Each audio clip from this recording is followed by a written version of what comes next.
This is Ovid's Metamorphoses, translated into English by Alan Mandelbaum. Book 3. But his false semblance soon is set aside. On reaching Crete, Jove shows his own true guise. Meanwhile, the father of the ravished girl, not knowing what had taken place, commands Cadmus, his son, to find Europa or to suffer exile from Agenor's land. A cruel threat, but born of love. And so he roams the world in vain. What man could hope to bring to light the secret loves of Jove? Agenor's son stays on his wandering path, far from his home, far from his father's wrath. And he consults Apollo's oracle. He wants to find where it is best to settle. The oracle replies, "You'll meet a heifer in a deserted place, a cow that never has worn the yoke or drawn a curving plow. You are to follow in that heifer's tracks, and where she stops to rest upon the grass, you are to build your walls and call that land Boeotia." As soon as Cadmus left the grotto of Castalia, he saw a heifer, with no herdsman, passing by. Upon her neck she bore no servile sign. He follows carefully the heifer's path, and offers to Apollo silent thanks for showing him the way he was to take. The heifer now had forded the Cephisus, and crossed the fields of Panope. She halted, and as she lifted heavenward her brow, from which two tall horns sprouted, she filled the air with lowings. She looked back on those who now were close behind. She kneeled. Then, on her side, she rested on the grass.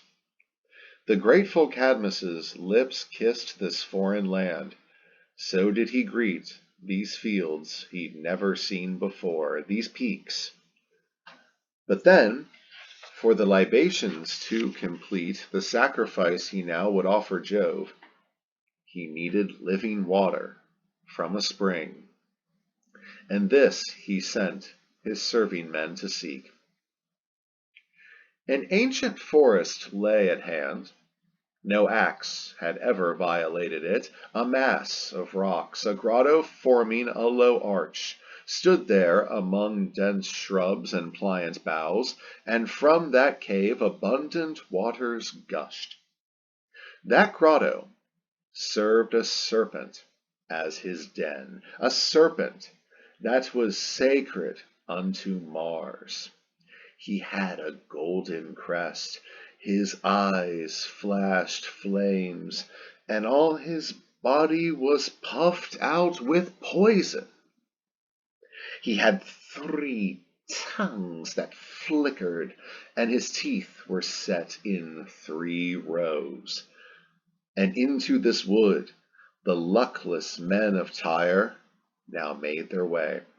They lowered urns into the grotto's waters.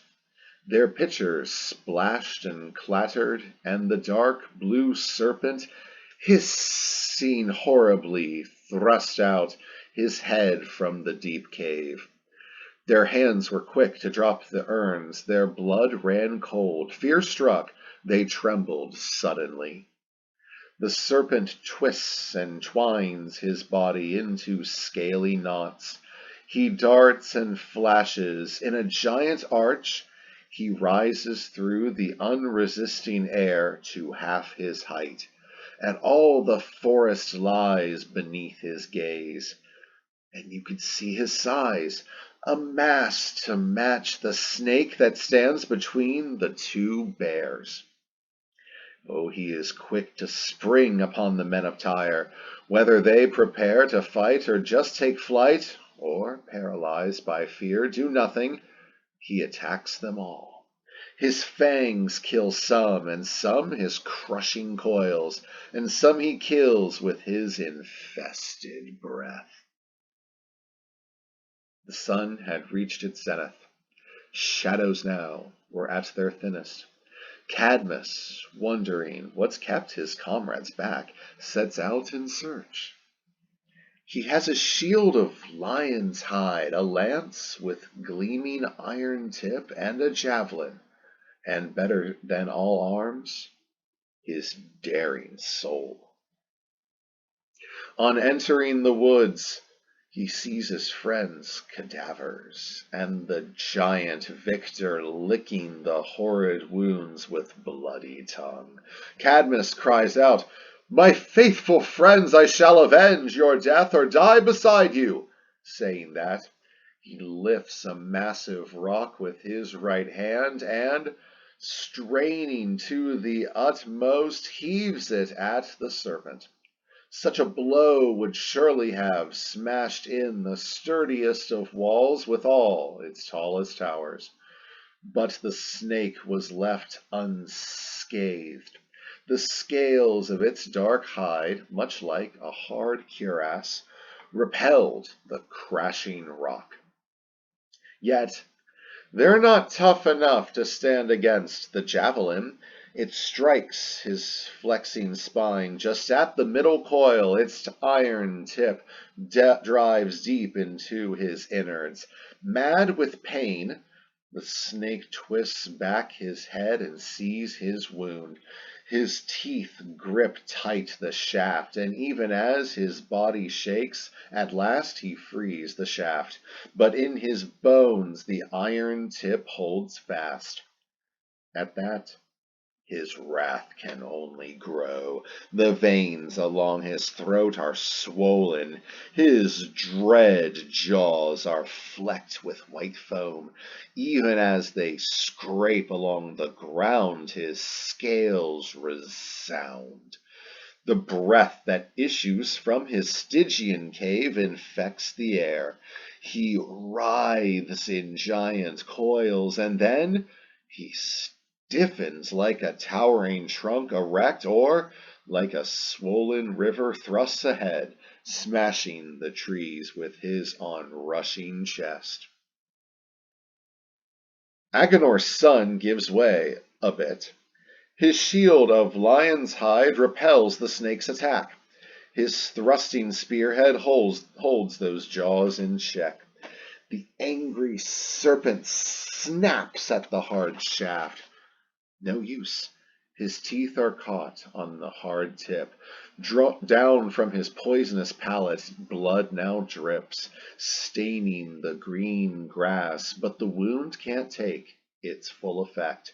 The snake draws back its neck. The shaft cannot sink deep.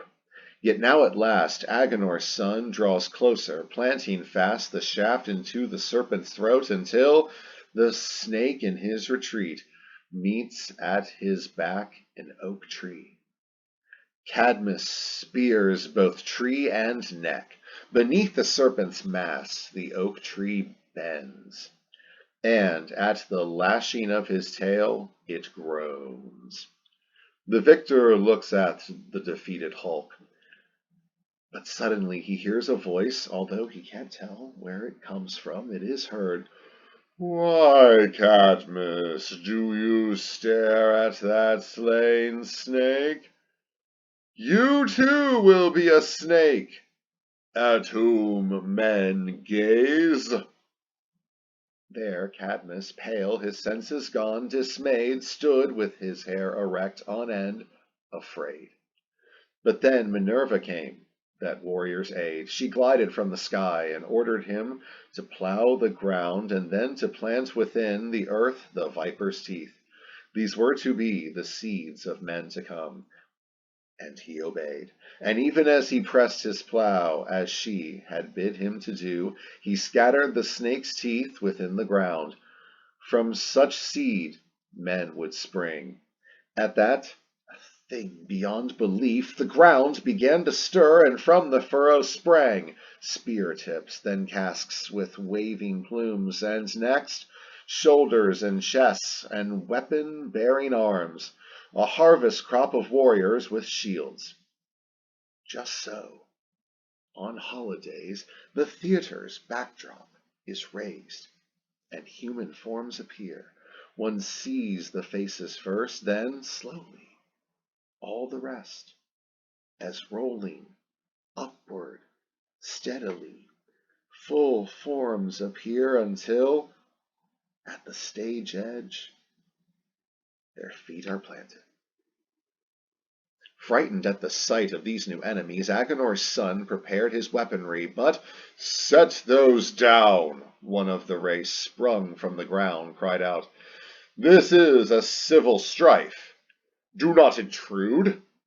That said, with his hard sword in hand-to-hand combat, he struck a brother born of earth, then fell himself beneath a javelin flung from afar. He who had touched that shaft was also quick to fall. He soon gave up the breath he had received so recently, and battle frenzy soon had seized them all.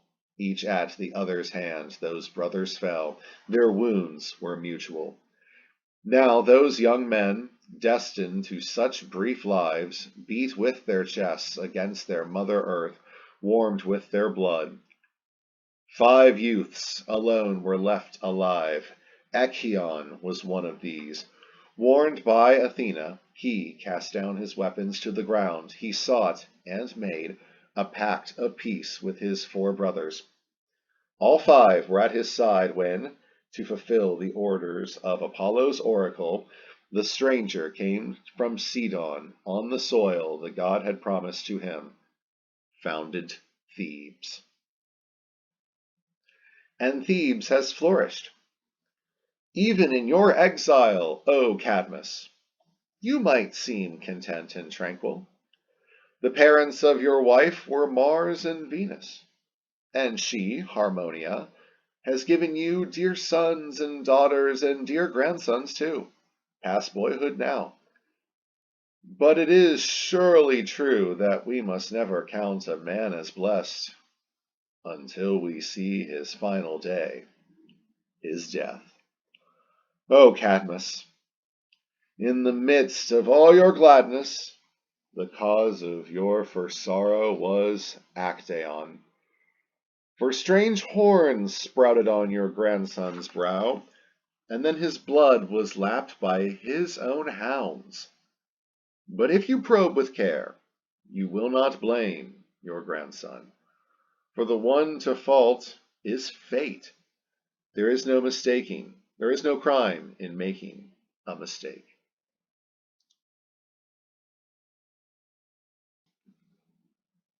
A mountainside was where it all began. All morning young Actaeon and his friends had hunted, killing beasts of every sort, and now the mountain slopes were stained with blood. But noon had come, all shadows had grown short, the sun was at the midpoint of his course. And to his hunting band that roamed across the pathless slopes, Actaeon spoke calm words. Our nets and spears are soaked with wild beast blood. We've had good luck, my comrades. That's enough. Aurora on her saffron chariot will bring a new day. We'll renew the hunt. But Phoebus now stands high, a point that lies midway along his path across the sky. He cracks the field with scorching heat. It's time to stop. Come, carry back our knotted nets. They do as he asked. They interrupt the chase. A valley lay nearby. In its dense woods, the pointed cypress and the pitch pine stood. That site was called Gargaphia, a grove Diana, goddess who wears tucked-up robes, held sacred. And within the deepest shade, the innermost recess, there lay a cave, most perfect. Though no mortal art had shaped that grotto, nature's craft can imitate the ways of art. Here she had shaped an arch of what was native there, of porous rock and of light tufa. To the right there glowed a clear thin spring that widened as it flowed into a pool surrounded by a meadow. And here, when she was weary of the chase, the virgin goddess of the woods could bathe her limbs within the crystalline cool waves. On this day, too, Diana reached her cave, and to her armor-bearing aid she gave her lance, her quiver, and her unstrung bow.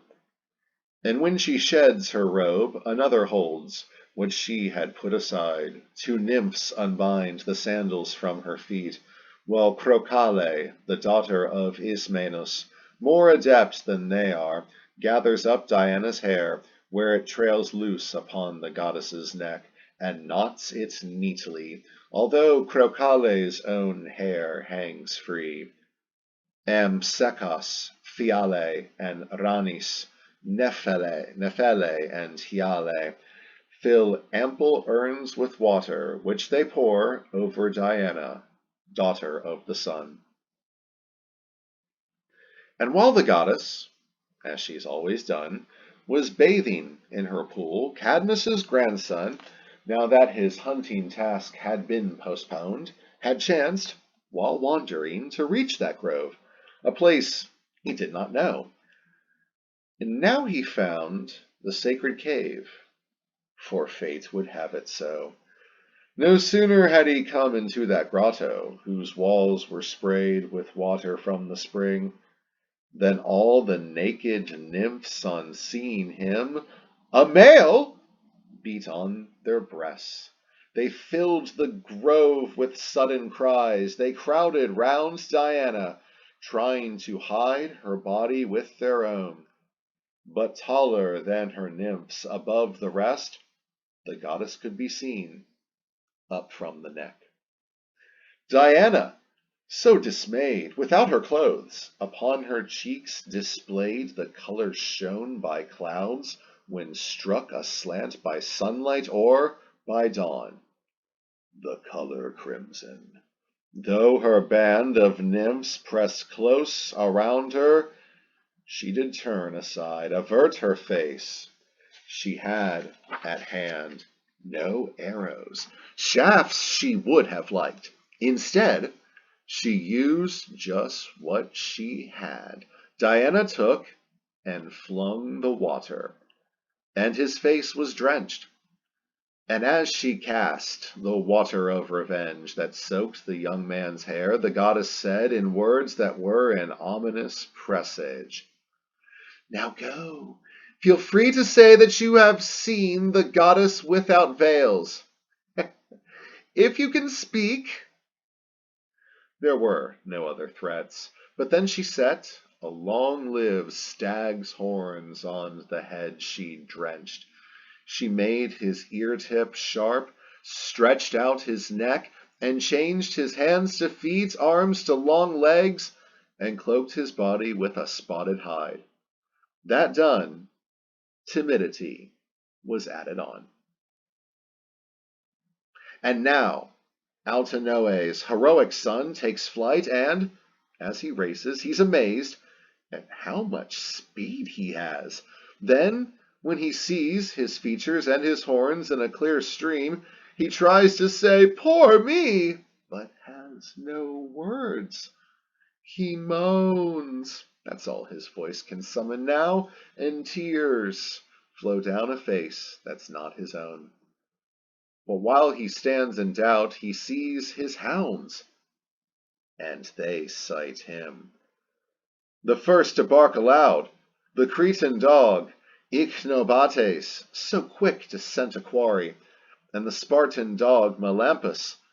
Then the others in the pack, swift as the wind, rush to attack.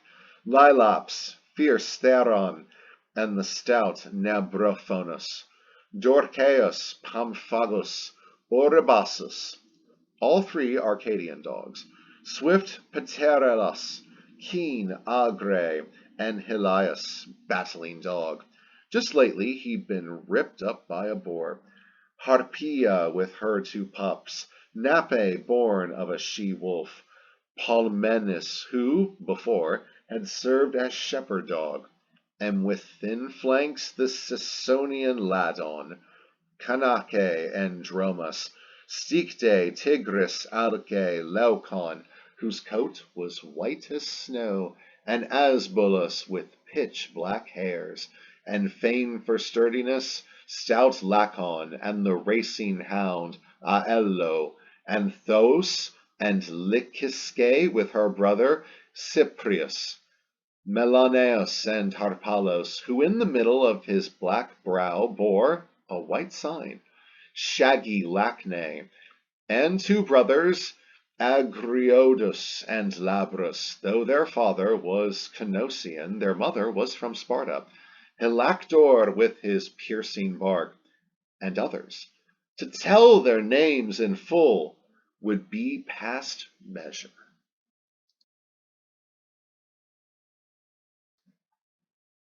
That pack is keen for prey. Along the crags and cliffs and rocks so hard to cross, where paths are rough and where there is no path at all, they rush.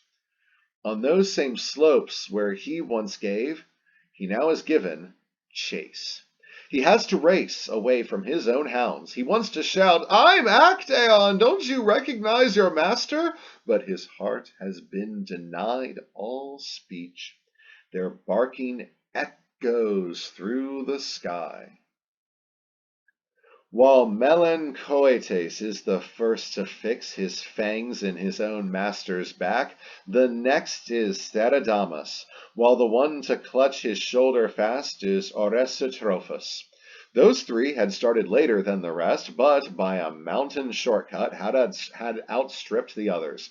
Now they check their master's flight till all the pack collect and sink their fangs into his body. There is no place left to wound. Actaeon groans, and though the sounds he utters are not human, they are not the sounds a stag could voice. He fills the heights he knows so well with his laments and cries. He sinks down on his knees. He seems to plead. Dismayed, his eyes look round. He would beseech, like those who hold their arms outstretched in need. But since Actaeon's friends are ignorant of what has happened, all his hunting band, as usual, incite the savage pack with cries. They miss Actaeon. They look round to see where he could be. They call aloud his name, as each outdoes the other's shouts.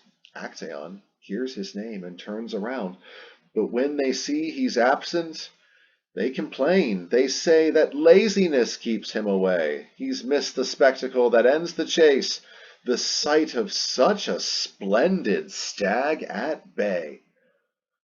He would in truth be absent, but in fact he's here. He would delight to see, not feel and fear, the sight of his own hound's ferocity. Upon all sides his hounds have hemmed him in. They sink their muzzles into every limb, the flesh of their own master in false guise as stag. Diana was not satisfied until, so mangled, young Actaeon died. For, so they say, that was the destiny the quiver-bearing goddess wished to see. Men heard his fate and disagreed. Some thought Diana was too cruel, too unjust, while others said her action, though severe, was worthy of a virgin so austere. Both sides brought suasive arguments to bear, and only Juno neither blamed nor cleared Diana. She was simply glad to hear that now Agenor's house had met disaster. The rage that Juno's rival had provoked was aimed at all who shared Europa's blood.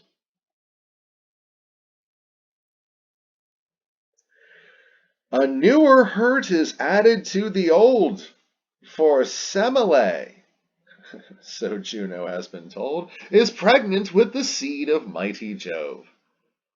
And Juno hones her tongue. She means to brawl. But then she asks, "What have I gained for all my reprimands to him, my bitter quarrels?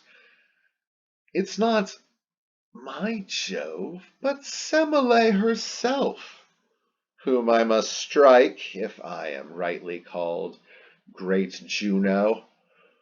If my right hand justly holds the jeweled scepter, if I am the queen, the sister, and the wife of Jove, at least his sister, I shall ruin Semele. But then again, if she is quite content with something furtive, just a passing thought, the insult to my bed would be quite brief. But who could swallow that? She has conceived, and now she runs about. Oh, no, that's all I need, with her full womb to show her guilt. She seeks to be a mother, thanks to Jove's own seed, a gift that I myself have scarce received. She trusts her beauty that much. How deceived she'll be! I am not Saturn's daughter if she does not finish in the waves of Styx. There Jove himself must let my rival sink. Then, rising from her throne, she wraps herself within a saffron cloud, and to the house of Semele she goes. Just at the threshold she lets the cloud dissolve, but not before she's taken on the counterfeited form of an old woman, whitening the hair that frames her temples, furrowing her skin with wrinkles. As she makes her way, her limbs are huddled, bent, her steps are tottering, her voice is also aged. Bear away from Epidaurus, nurse of Semele. That is the one whom Juno has become. And in that guise the goddess greets the girl. They chatter, touching many things, until Jove's name crops up. And the old woman sighs and says, "Oh, I pray it's Jupiter himself, but I'm afraid to take such things on trust. Oh, so many men pretending to be gods through guile and wiles insinuate themselves into the beds of chaste and modest girls. Oh, but even if he's Jove, that's not enough. If he is Jove in truth, then have him prove his love is true. He comes to mighty Juno in all his force and splendor. Even so, in force and splendor have him visit you.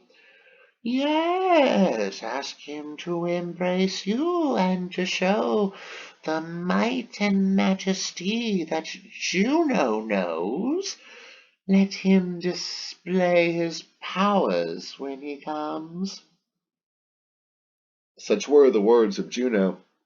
They persuade the girl, who did not know what fate awaits, a mortal woman caught in the embrace of Jove when all his powers are arrayed. And so when Jove comes down to her, the girl asks him to grant one gift to her, although she does not name that gift. And Jove replied, "Whatever you may want, I'll not refuse. And to assure you that my pledge is true, I swear it by the sacred Styx, an oath that calls upon a godhead so supreme that all the deities must stand in fear before the flow of that torrential stream." She's glad to get a gift that will bring evil. In being free to choose at will, the girl will die because her lover must comply. She asks, "I want to see you in the guise you take when you embrace Saturnia." Jove, even as she speaks, would curb her words, but he's too slow, too late to cut her short. Her hasty words have reached the air. He groans. She can't withdraw her wish, nor he his oath. So Jove, in deepest sadness, now ascends to heaven's heights. He gives a sign, and mists assemble. He adds clouds and lightning mixed with gusting winds, and, last, the thunderbolts and flames that no one can evade. But Jove attempts to mute his force as best he can. He sets aside the bolt of fire that felled Typhoeus of 100 hands, a shaft too fierce. Instead, he takes a lighter bolt, in which the Cyclops' hands had mixed less wrath, less fury, fire, and menace. Second shafts is what the gods have called such weaponry. With these in hand, he visits Semele. Her mortal body can't withstand the flash of force so heavenly that nuptial gift consumes her flesh. She is reduced to ash. The babe, not fully formed as yet, was snatched, if what is told is truth, out of her womb, then sewed up in the thigh of Jove his father, until, his full time come, the boy was born. The one who cared in secret for the infant was Ino, his maternal aunt. But later he was entrusted to the Nisan nymphs.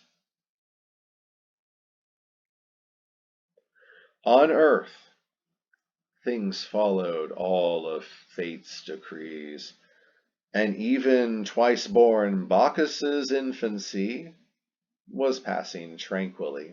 The story goes that meanwhile, in his home on high, great Jove, his spirits warmed by nectar, set aside his heavy cares and jested pleasantly with Juno. She was also idle then. "The pleasure love allots you," he said, "is greater than the pleasure given men." But she contested that, and they agreed to let Tiresias decide, for he knew love both as a woman and a man. Tiresias had once struck with his staff 2 huge snakes as they mated in the forest. For that he had been changed, a thing of wonder, from man to woman. 7 autumns passed, and still that change held fast. But at the 8th he came upon those serpents once again. He said, "If he who strikes you can be changed into his counter-state, then this time, too, I'll strike at you." His stout staff dealt a blow, and he regained the shape he had before, the shape of Theban when he was born. And when he had been summoned to decide this jesting controversy, he took sides with Jove. The story goes that Juno grieved far more than she had any right to do, more than was seemly in a light dispute, and she condemned to never-ending night the judge whose verdict found her in the wrong. But then Almighty Jove, though no god can undo what any other god has done, to mitigate Tiresias' penalty, his loss of sight gave him the power to see the future, pairing pain with prophecy. Tiresias was famous, far and near. Through all Boeotian towns they asked the seer for counsel. None could fault his prophecies. The first to test him was Liriope, a nymph the river god Cephisus had caught in his current's coils. Within his waves he snared the azure nymph, and had his way. And when her time had come, that lovely nymph gave birth to one so handsome that, just born, he was already worthy of much love. Narcissus was the name she gave her son. And when she asked the augur if her boy would live to see old age, Tiresias replied, "Yes, if he never knows himself." For many years, his words seemed meaningless, but then what happened in the end confirmed their truth. The death Narcissus met when he was stricken with a singular, strange frenzy. For when he reached his 16th year, Narcissus, who then seemed boy or man, was loved by many. Both youths and young girls wanted him, but he had much cold pride within his tender body. No youth, no girl could ever touch his heart. One day, as he was driving frightened deer into his nets, Narcissus met a nymph. Resounding echo, one whose speech was strange. For when she heard the words of others, she could not keep silent, yet she could not be the first to speak. Then she still had a body. She was not just a voice. Though talkative, she used her voice as she still uses it. Of many words her ears have caught, she just repeats the final part of what she has heard. It's Juno who had punished Echo so. Time after time, when Juno might have caught her Jove philandering on the mountain tops with young nymphs, Echo, cunningly, would stop the goddess on her path. She'd talk and talk to give her sister nymphs just time enough to slip away before they were found out. As soon as Juno had seen through that plot, she menaced Echo. From now on, you'll not have much use of the voice that tricked me so. The threat was followed by the fact, and Echo can mime no more than the concluding sounds of any words she's heard. When Echo saw Narcissus roaming through the lonely fields, she was inflamed with love, and furtively she followed in his footsteps. As she drew still closer, closer, so her longing grew, more keen, more hot, as sulphur, quick to burn, smeared round a torch's top, bursts into flame, when there are other fires close to it. How often, as she tracked him, did she pray that she might tempt him with caressing words and tender pleas. But she cannot begin to speak. Her nature has forbidden this. And so she waits for what her state permits, to catch the sound that she can then give back with her own voice. One day, by chance, the boy, now separated from his faithful friends, cried out, "Is any one nearby?" "Nearby," was Echo's answering cry, and, stupefied, he looks around and shouts, "Come, come!" and she cries out, "Come, come!" to him who called. Then he turns round and seeing no one calls again, "Why do you flee from me?" And the reply repeats the final sounds of his outcry. That answer snares him. He persists, calls out, "Let's meet!" And with the happiest reply that ever was to leave her lips, she cries, "Let's meet!" Then, seconding her words, she rushed out of the woods, that she might fling her arms around the neck she's longed to clasp. But he retreats and fleeing shouts, "Do not touch me, don't cling to me, I'd sooner die than say I'm yours." And Echo answered him, "I'm yours." So, scorned and spurned, she hides within the woods. There she, among the trees, conceals her face, her shame, since then she lives in lonely caves. But, though repulsed, her love persists, it grows on grief. She cannot sleep, she wastes away. The sap has fled her wrinkled, wretched flesh. Her voice and bones are all that's left, and then her voice alone. Her bones, they say, were turned to stone. So she is hidden in the woods, and never can be seen on mountain slopes.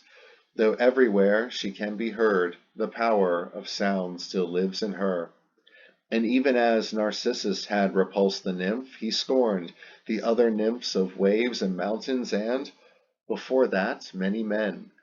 Until one day, a youth whom he had spurned was led to pray, lifting his hands to heaven, pleading, "May Narcissus fall in love, but once a prey, may he too be denied the prize he craves." There was a pool whose waters, silver-like, were gleaming bright. Its borders had no slime, no shepherds, no she-goats, no other herds of cattle heading for the hills disturbed that pool. Its surface never had been stirred by fallen branch, wild animal, or bird. Fed by its waters, rich grass ringed its edge, and hedges served to shield it from the sun. It's here that, weary from the heat, the chase, drawn by the beauty of the pool, the place, face down, Narcissus lies. But while he tries to quench one thirst, he feels another rise. He drinks, but he is stricken by the sight. He sees the image in the pool. He dreams upon a love that's bodiless. Now he believes that what is but a shade must be a body. He gazes in dismay at his own self. He cannot turn away his eyes. He does not stir. He is as still as any statue carved of Parian marble. Stretched out along the ground, he stares again, again at the twin stars that are his eyes, at his fair hair, which can compare with Bacchus's or with Apollo's, at his beardless cheeks, and at his ivory neck, his splendid mouth, the pink blush on a face as white as snow. In sum, he now is struck with wonder by what's wonderful in him. Unwittingly he wants himself. He praises, but his praise is for himself. He is the seeker and the sought, the longed for and the one who longs. He is the arsonist and is the scorched. How many futile kisses did he waste on the deceptive pool? How often had he clasped the neck he saw but could not grasp, within the water where his arms plunged deep. He knows not what he sees, but what he sees invites him. Even as the pool deceives his eyes, it tempts them with delights. But why, O foolish boy, do you persist? Why try to grip an image? He does not exist, the one you love and long for. If you turn away, he'll fade. The face that you discern is but a shadow, your reflected form. That shape has nothing of its own. It comes with you it stays. It will retreat when you have gone, if you can ever leave. But nothing can detach him from that place. No need for food, no need for rest. He's stretched along the shaded grass. His eyes are set and never sated on that lying shape. It is through his own eyes that he will die. He lifts himself a little, then he cries. His arms reach toward the trees that ring that sight. Oh, woods, you are the ones to testify. Among your trees so many lovers hide their grief. Do you remember anyone in your long life, those many centuries, whose love consumed him more than mine wastes me? I do delight in him, I see him yet, although I see and do delight in him, I cannot find him, love confounds me so. And there's another reason for my sorrow.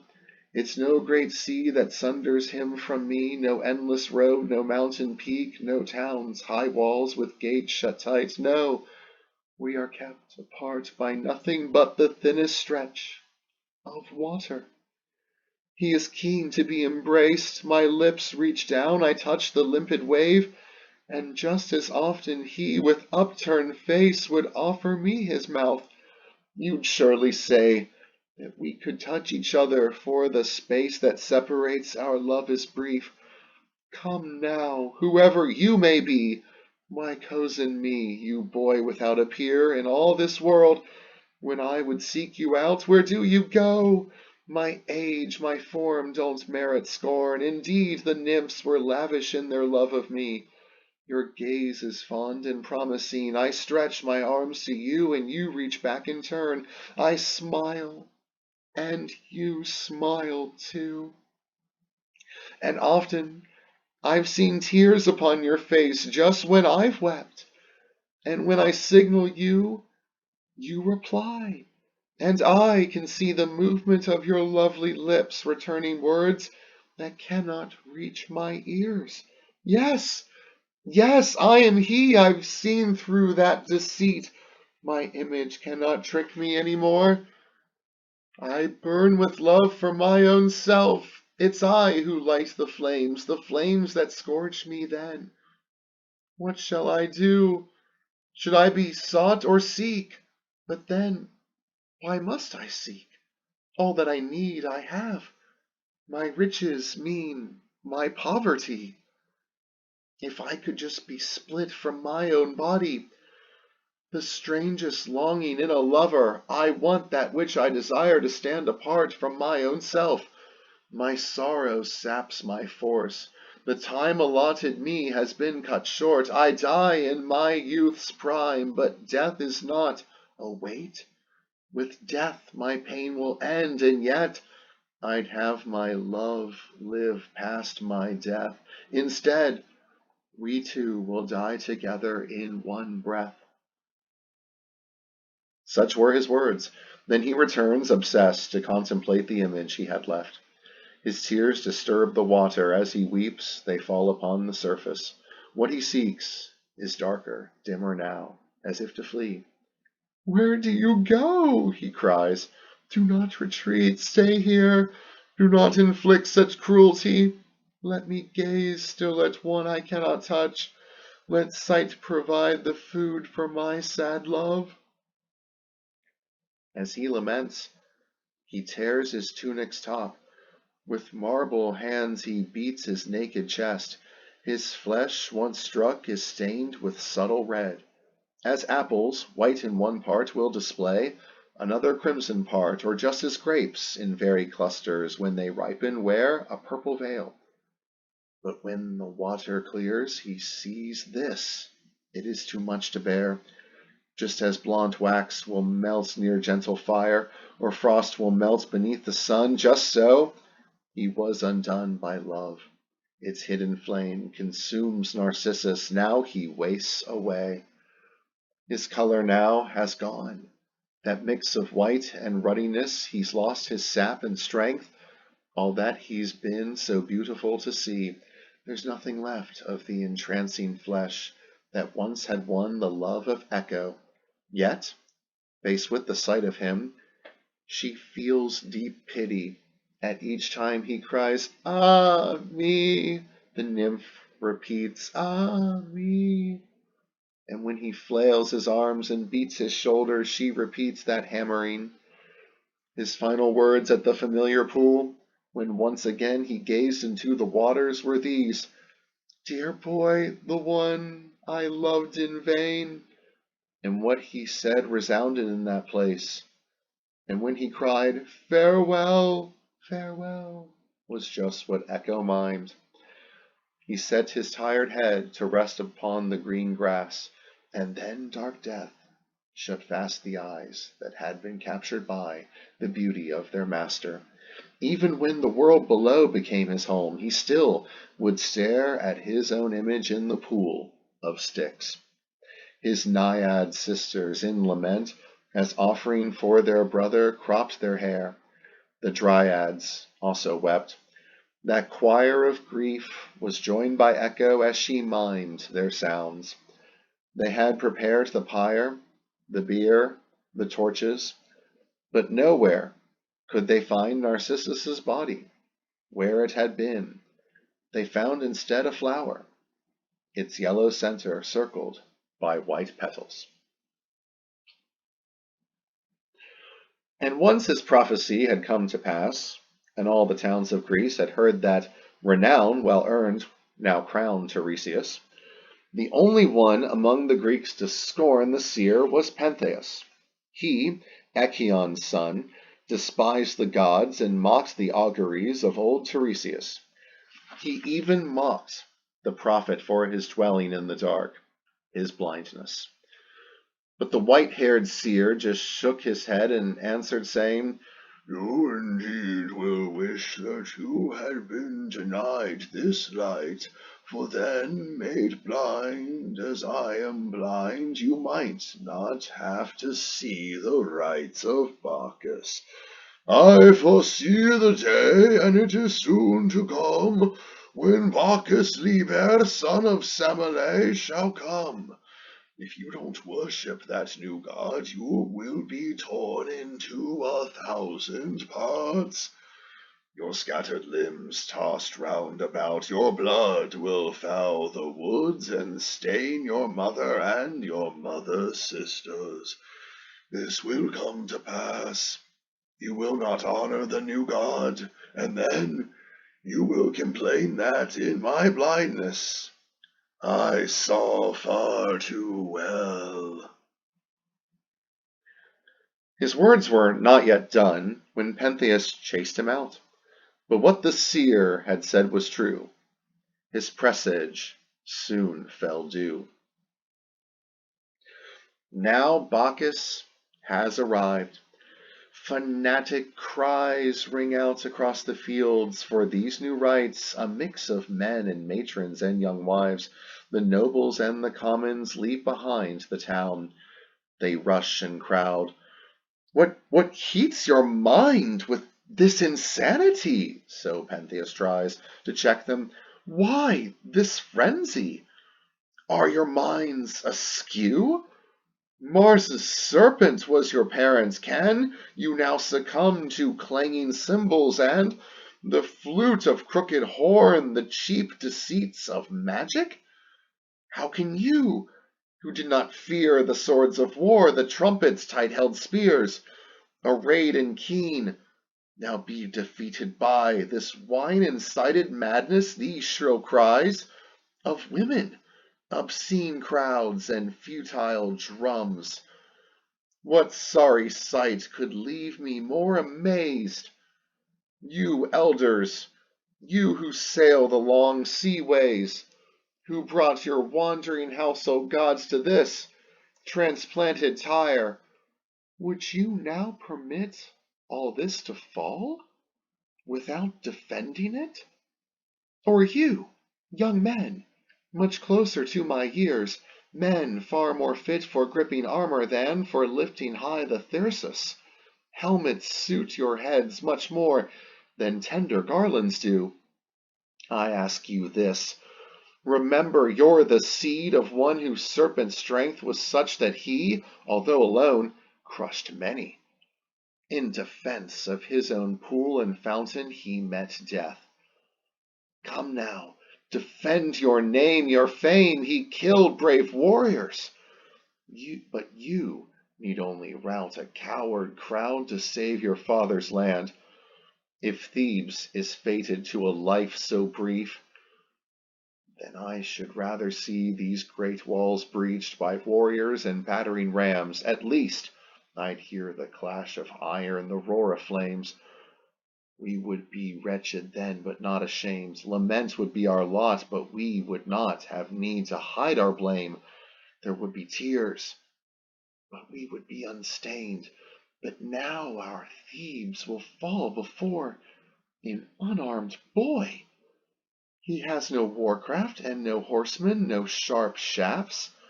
His only arms are tresses, soaked in myrrh, soft garlands, garments rich with purple dyes and gold embroidery. Just stand aside a moment, and I'll force him to confess that he's no son of Jove, and all his rites are counterfeit. And if Actaeon was resolute, for he had nerve enough to scorn the empty godhead and to shut the gates of Argos in the face, need I and all of Thebes be cowed when he arrives? Be quick! And so he did spur his slaves. Go now! Bring this intruder here to me, in chains, and don't delay.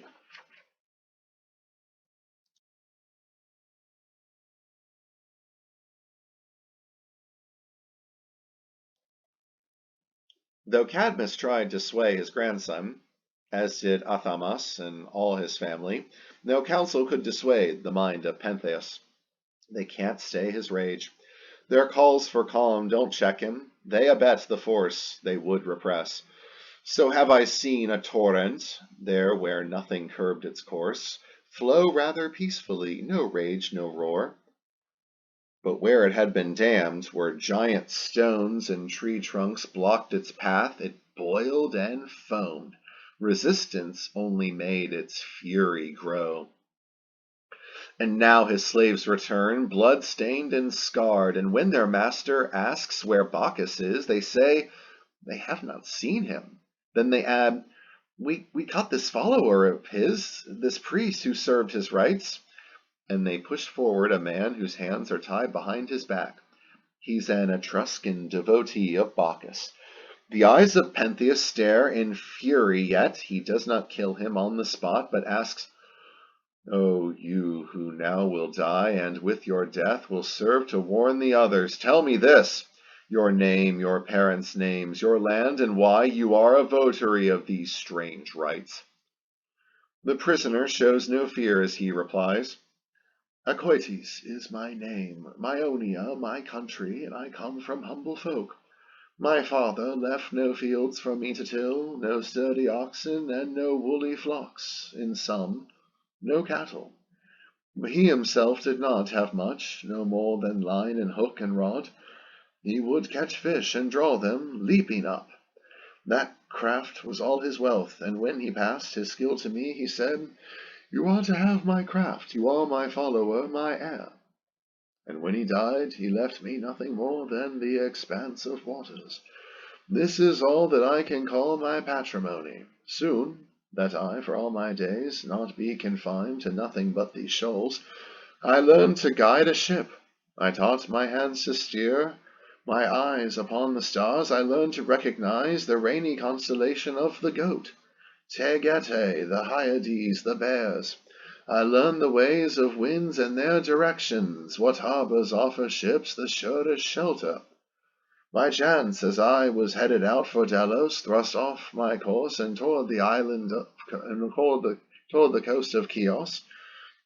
With well-plied oars we rowed and reached the land. Agile, we leapt out onto the wet sands, and there we spent the night. As soon as dawn began to redden in the sky, I woke.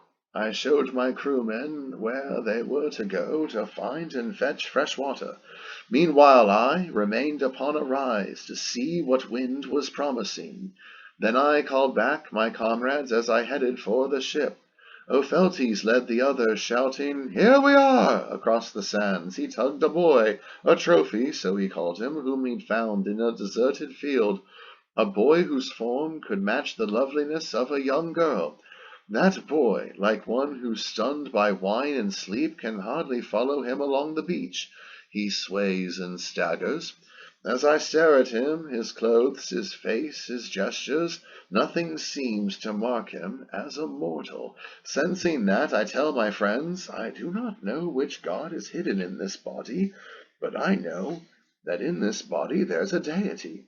Befriend to us, whoever you may be. Assist us in our journey and forgive these men who captured you. You need not pray for us, says Dictys, one whom none outraced in climbing to the topmost mast and then, with rope held fast, in sliding down again. And Libys said that he was right. So did fair-haired Melanthus, he who manned our prow as lookout. And Alcimedon agreed, and Epopeus, he whose voice marked time. When we were rowing, he would spur us on. They all agree, unheeding, greedy, they are keen to profit from so fair a prey. At that I shout, "But I will not permit such sacrilege. I'll not defile this ship. We will not take a god as plunder. I am in command. It's I who must decide." I block the boarding plank. Then Lycabas is furious. He was the man most reckless of all the crew. For a ferocious crime, he had been driven out from Tuscany. As I resist his force, his tough fists pound my throat. I would have toppled overboard had I not gripped a rope that broke my fall.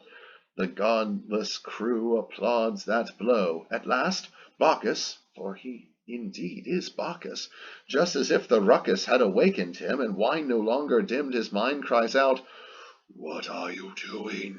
Why this brouhaha? Come, tell me, sailors, why I'm here, and where you're taking me." But there's no need to fear, says Proretus. Simply tell us where you want to sail, and there we'll let you disembark. "Then head for Naxos," Bacchus answers him. "That is my home. You will be welcome there." And by the sea and all the gods, those cheats all swear to do just that. They order me to set the sails upon our painted ship. Since Naxos lies upon our right, I head that way. Opheltes cries, "Have you gone mad? What are you doing now?" And most of them with nods and winks, and some with whispers, let me understand that I am to tack left. Amazed, I say, "Then someone else must take the helm. I'll have no part in their foul plot." My crewmen curse me out, they will not stop their muttering, and one, Actaeon, says, "Do you think that is what you alone on whom our safety must depend?" That said, he comes and takes my place. He does not head for Naxos, he turns left instead. At that the god prepared to mock them now, as if he had seen through their fraudulence. At last, high on the curved stern, eyes the sea. Then he feigns tears and says, "The shore you promised me is not the coast I see. What did I do to earn this punishment? What glory can you sailors win? For you are all grown men in tricking me, a boy. I'm one against so many of you. I long since had wept, but that foul brand derides my tears. They beat the waters still more quickly with their oars. And by that God himself I swear to you, for that there is none more near to us than Bacchus, that what I have to tell you now is just as true as it's incredible. Mid-sea, the ship stands still as if in some dry dock, but stupefied. They still persist, they beat with oars, they spread the sails, they try to speed in one way or another. Ivy creeps and twines around the oars, its upward reach clings to the mast, and spiraling impedes the sails with heavy dust clusters. Bacchus now, with grapes in clusters garlanding his brow, waves high a wand that's wreathed with ivy leaves. Around him tigers, lynxes, all of these are phantom forms, as all the company of savage-spotted panthers. All the crew, impelled by madness or by terror, leap down from the deck into the sea. The first whose body starts to darken and to bend is Medon. I can see his spine curve in, and Lycabas asks him, "What kind of monster are you becoming?" But as he asks this, his own jaws spread, his nose is squashed, his skin grows hard and scaly. Libus, as he tries to budge the blocked doors, sees his hands shrink in, but none could call them hands, they now are fins. Another, as he reaches out to catch a cable that is twisted, finds he has no arms. His crippled body plunges back into the sea. The tail that ends his body curves like a crescent moon. Upon all sides they leap and dive. The sea spray showers high. I see them now emerge and now sink back. They have devised a playful dance. They draw the water into their wide nostrils, then they blow it out again. Along the deck, where just before there were some 20 men, the crew that ship could carry, I was left alone. I shuddered, cold with fear, and not aware of what I did. But then the god encouraged me. "Do not lose heart, sail on to Naxos." Once I reached that coast, I joined the cult of Bacchus, following his rites.